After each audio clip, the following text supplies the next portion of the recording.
Good news. এই জন্য আমরাই ওকে ডেকেছিলাম একবার দেখা করার জন্য। একেই বলে মাটির টান, ডাল দিয়ে ভাত খাওয়া এমন ডাল করি। Good morning. Good morning. আমি সকালবেলায় গাড়িটা কেটে এলাম, পূজা করে এক কাপ কফি খেলাম, এক চক্কর মেরে এসে আবার এই যে রসা নিয়ে বসেছি। আর তুমি আমার ওই ব্যাগটা খালি করে পাবো। ওগুলো তুমি চাটা খাও, তুমি ব্যাগটাকে খালি করে দিও, অসুবিধা হচ্ছে করি। মর্নিং সেন্সেশন ফ্যামিলি, কেমন আছো তোমরা সবাই? সবাই ব্লগটাকে স্টার্ট করছি। আজকে আমাদের উঠতে সবার একটু দেরি হয়ে যায়, ইনফ্যাক্ট মাও আজকে এখনো ঘুমাচ্ছে। তো বাবা কখন উঠে গেছে হুঁশই পায়নি। যাই হোক, এখন ব্রেকফাস্টটা চাপিয়ে দিলাম, এবার বসবো এডিটিং নিয়ে। আর তার ফাঁকে একবার বাবার ব্যাগটা খালি করে দিতে হবে। আজকে বাবা চোখের ডক্টরের কাছে নিয়ে যাওয়ার আছে, নেত্রালয়ে যাব। সব সেরে নিই, তারপরে আরামসেই যাবো।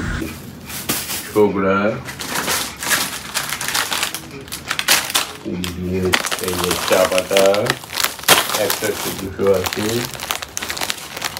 একটা দিদুনের, এটা খালি হলো। এটা সিস্টারের ব্যাগ। ও বাবা, এই যে সিস্টারের ব্যাগ আবার কোথায় পেলে তুমি? ঘরে ছিল, কাঠায় নিয়ে চলে এলাম।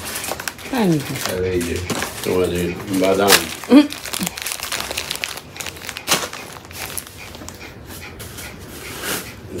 এই একটা ছখানা। বাপরে কত সুবিধা! এগুলো দিয়ে তো ব্যাগ ভরে গেছে। এই যে সিস্টার দিয়েছে আচার না গুড় বটে, গুড়ে দেখো গুড়ের আচার। এই যে বেকারি বিস্কুট, এই আর একটা বাদাম, মোটামুটি বাদাম মোটে 3টি বাদাম ছিল ওনার কাছে। এবারে মোটামুটি ব্যাগ খালি। আর আমাদের কালকে এই যে এই শার্ট দুটো, কে কোনটা দিয়ে জানি না, একই ইয়ে। শার্টটা কিন্তু ভালো, কাপড়টা খুব সফট আছে। একটা শুভেন্দু দিয়েছে আর একটা রাজা নাকি। এই যে খুব ভালো, পছন্দ হয়েছে, পরবো আজকে। পিওর কটন, ভালো ভালো, শার্টটা ভালো, ভালো হয়েছে। হ্যাঁ, এই আসল জিনিসটাই দিদুনের স্পেশাল। 3টে পার্ট ছিল, 4th পার্ট শেষ করছে, ব্যাস। না, এরপর আবার নতুন একটা বেরিয়েছে নাকি 7 নম্বর, এটা 7 নম্বর অবধি আছে, 8 নম্বরটা এবারে গিয়ে আমাকে কিনে দিতে হবে। Second round ready. Good morning sensation family. সকাল সকাল এখন একটু ব্রেকফাস্টের তৈরি চলছে, আর ওরা তো যাবে চোখ দেখাতে, তো তার আগে ব্রেকফাস্টটা করে নিতে হবে। আর এদিকে রান্না কি কি হবে? রান্নায় সব আছে, শুধু একটু পাতলা করে মাছের ঝোল। আমাদের তো ভেজ। অনেকে জিজ্ঞেস করেছো মটনের দোকানটা কোথায়? দারুন মাটনটা, দারুন, একদম বেঙ্গল স্টাইল। দেব চিকনাহাল্লিতে যে পুরনো ডিমার্টের যে ইয়েটা আছে, ওখান থেকে যখন টুয়ার্ডস ওইদিকে যাবে, প্রশান্ত হসপিটালের ওইদিকে, তখন বাঁ হাতে একটা পেট্রোল পাম্প পড়ে। মানে ওই ডিমার্টের পরেই বাঁ হাতে একটা পেট্রোল পাম্প পড়ে। ওই পেট্রোল পাম্প থেকে বাঁ হাতে নিলেই পেট্রোল পাম্পের পরের দোকানটাই হচ্ছে গিয়ে মাই চিকেন অ্যান্ড মোর। গুগলে মারবে, মাই চিকেন অ্যান্ড মোর দেব চিকনাহাল্লি গুগলে মারলেই পেয়ে যাবে। কুড়ি রেডি হয়ে গেছে, আমরা এবার বেরোবো হসপিটালের জন্য। আমি কেটে টেটে দিলাম, মা আজকে রান্নাটা দায়িত্বটা নিয়েছে, মাই করছে। আর এদিকে বাবাও রেডি। চলো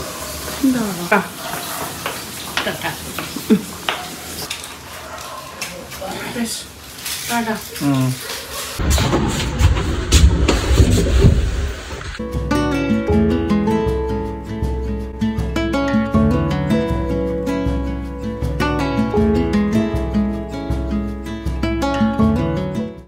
আজকে আবার অনেকদিন পর না? হ্যাঁ,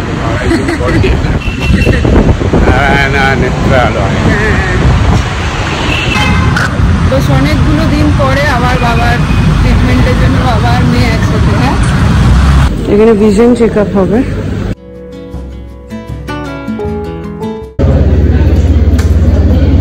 চোখে ড্রপ দিয়ে এখনো বসে আছে। আজকে কিন্তু পুরো একদম প্রথম থেকে যেরকম প্রসেস হয় সেগুলো চলছে। এখনো 3টে পেশেন্ট, তারপরে দেখবে। প্রচুর রাশ, আমরা এসেছিও দেরিতে আর ফুল রাশ আছে। ফাইনালি হয়ে গেছে, এবার আমরা ঢুকবো রুম নাম্বার 9। পম্পে এক্ষুনি ফোন করে জানালো যে ওদের আসতে লেট হবে, ওই জন্য আমরা খেয়ে নিচ্ছি। আজকে আমাদের ভেজ কুমড়ো আলু, ডাল আর চাটনি। 2:24 এখানে ফার্স্ট ইয়েটা হয়ে গেল, স্ক্যানটা হয়ে গেল। এবার ক্যান্টিনে যাচ্ছি, একটু কিছু খেয়ে তারপরে আসবো, কেন কি ডক্টর গেছে প্রসিডিওরে। লাইটের নিচে যাচ্ছি না, তো খেয়ে এসে তারপরে আবার ডক্টরের সাথে মিট করে বাড়ি। ফার্স্ট টাইম ক্যান্টিনে যাচ্ছি। হ্যাঁ তো আছে, ভাবছিলাম আদেও আছে কিনা। সাউথ ইন্ডিয়ান থালি ভাল লাগছে, বেশ অন্য রকমের ক্যান্টিনটা। আমি একটা কফি নিলাম, পেয়েছে খুব জোরে খিদে, আর ধোসা বানাতে টাইম নেবে, ওই জন্য একটু কফিটা খাই।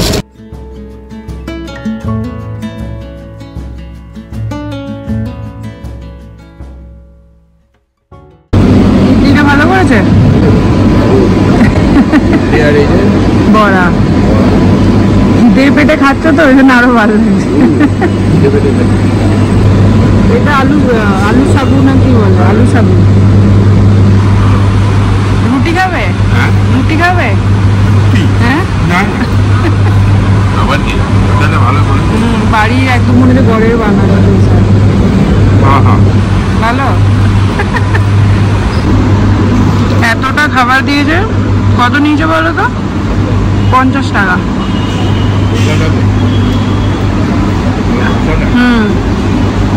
আর রুটি সবজি 40 টাকা।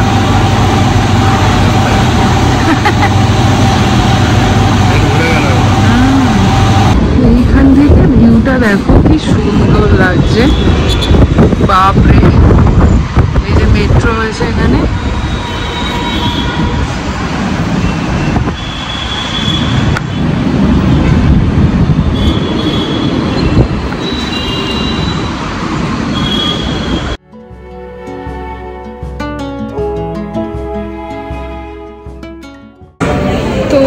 চোখে যে স্পেলিংয়ের প্রবলেমটা ছিল ওটা রিকভার হয়ে গেছে, গুড নিউজ।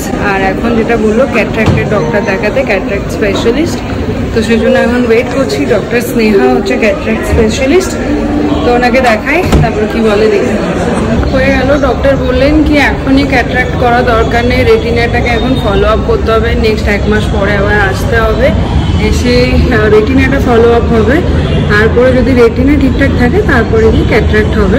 এখন 1 মাস আরও দেখবে, কেন কি ক্যাট্রাক্ট হওয়ার পরেও এই সোয়েলিংটা হওয়ার চান্সেস আরও বেড়ে যায়, তো সেই জন্য বলবো যে ইমিডিয়েট ক্যাট্রাক্টটার দরকার নেই, তখন ঠিকই আছে, কোনো অসুবিধা হবে না। ট্রিটমেন্ট ডান আপাতত ফর দিস মান্থ। এখানকার ডাক্তারগুলো অদ্ভুত, দেখেছো? মানে একটা করবে, মানে না লাগলে করবে না, এত ভালো লাগে এখানে। মানে এটা হচ্ছে পাড়াঘাটের রোডের ওপর নারায়ণা নেত্রালয়। যারা যারা ভাবছো আই ট্রিটমেন্ট করাবে, অবশ্যই করে এসো। আমি নিজেদের নিজেদের কি বলে এক্সপিরিয়েন্স থেকে বলছি। মানে আমরা রেডিই ছিলাম, কেন কি আমাদেরকে আগে বলা হয়েছিল যে ক্যাট্রাক্ট এবার যদি কমে যায় ক্যাট্রাক্ট করে দেওয়া হবে, কিন্তু ডক্টর বললেন যে না দরকার নেই, তো পরে করো আর কি, এরকম। মানে এখানে তোমার না লাগলে একটা ইঞ্জেকশনও দেবে না আর কি, এরকম ব্যাপার। ভালো লাগে বেশ এই ব্যাপারটা। আজকে এত ভালো লাগলো, আমার মাকে যে ডক্টর ক্যাট্রাক্ট করেছিলেন তাকে দেখতে পেলাম, আর অদ্ভুত একটা ভালো লাগলো। এই গাড়িটাতেই আছে, খুব ভালো লাগলো। 3:50 পৌঁছে গেলাম বাড়ি। হ্যালো,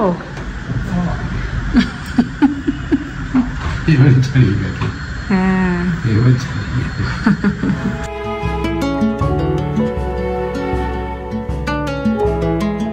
অফ হচ্ছে, তুমি আপেলটা খাও।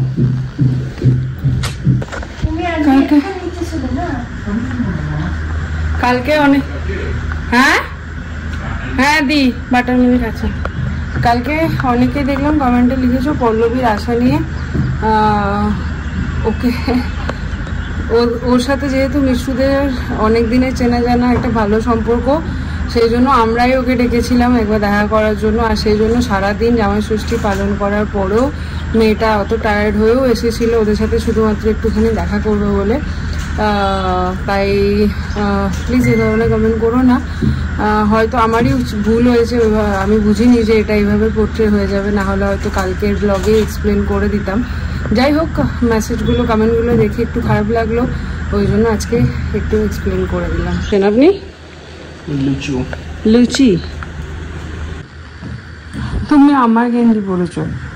তাই ভাবছি আমার গেঞ্জি না,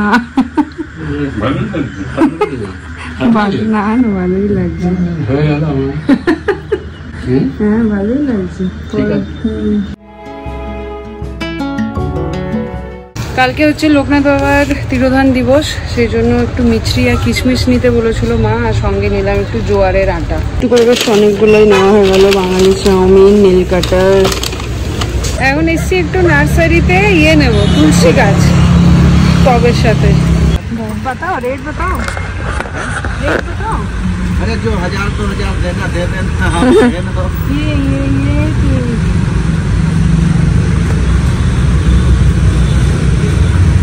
आप बहन हो भाई, बहन हो भाई। पहले ना आप बहन हो। कितना बोलो? ये 120 क्या बोल रहे हो? दुकान में 50 करके। ये छोटा वाला, छोटा ही दे दो मेरे को, चलेगा। जो यही ले जाओ, जो कम देना हो कम दे दो, आप यही ले जाओ। এগুলো কি সুন্দর দেখো। অনেকে মনে হতে পারে সন্ধ্যেবেলায় কেন নিচ্ছি, অ্যাকচুয়ালি সকাল থেকে টাইম ছিল না। মাকে জিজ্ঞাসা করলাম যে সন্ধ্যেবেলায় নেওয়া যাবে নাকি, বললো হ্যাঁ একদম নেওয়া যাবে, কেন কি বাড়িতে আনছিস তো অবশ্যই নেওয়া যাবে, কাউকে দেওয়া যাবে না, তো ওই জন্য নিয়ে নিলাম। হ্যাঁ হ্যাঁ কাট দাও ভাইয়া। পটগুলো কি সুন্দর।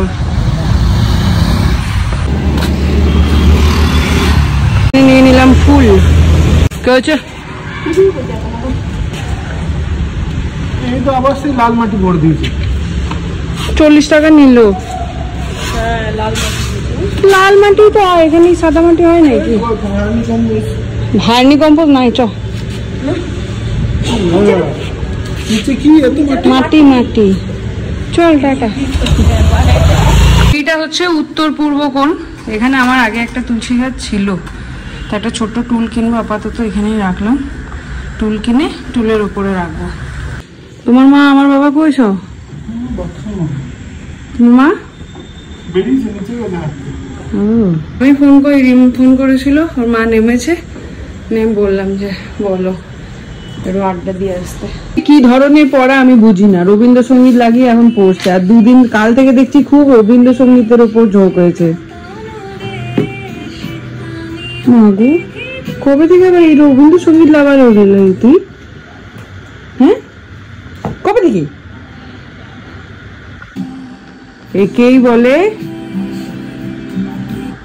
একেই বলে মাটির টান, সে যেখানেই তুমি পোতো ছোঁয়া একটুখানি থাকবে বল।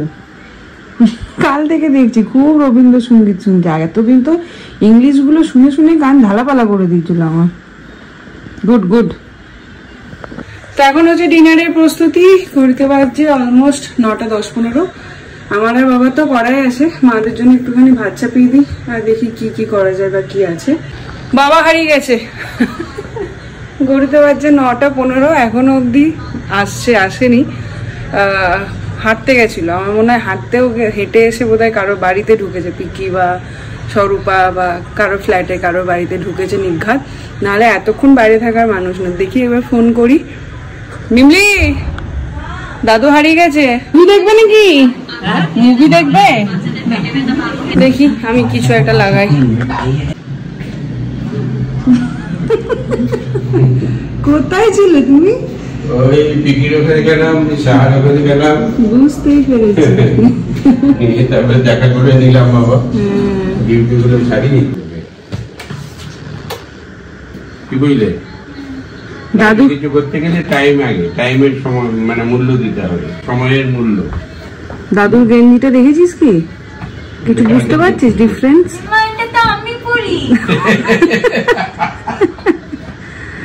তুমি পড়ো, আমি পড়েছি, মা পড়ে,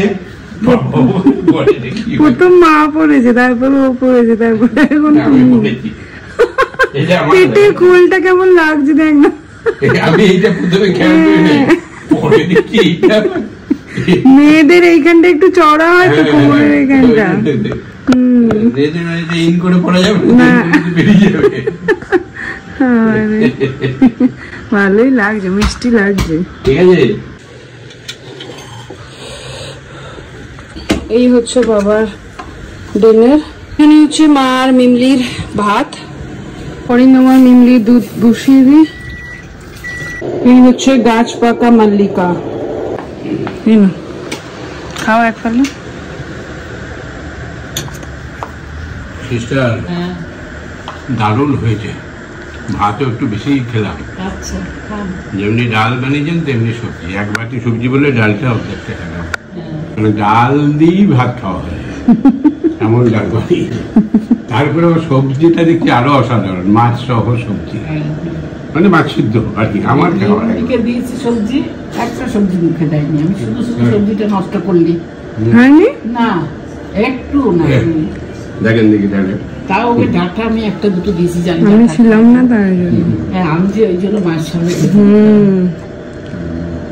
আমটা খেয়ে দেখো কি ভালো। কোন আমটা? এটা ওই যে সেই দিনকে দিয়ে গেল পল্লবী, গাছ কাঁচা আম। ও সেটাই পেকেছে, দারুন। সবাই মিলে এক টুকরো এক টুকরো করে খেলাম। এই পল্লবী, আমাদের ওদের গাছ আছে নাকি? ও কাউকে দিয়ে আনিয়েছিল আর কি, গাছ থেকে পেরে, কিন্তু তখন কাঁচা ছিল। দারুন না? মল্লিকা, মল্লিকা আম একটাই ছিল, সবাই মিলে আচার দিয়ে খেয়েছি আমরা, আরো ভালো লেগেছে। ভাত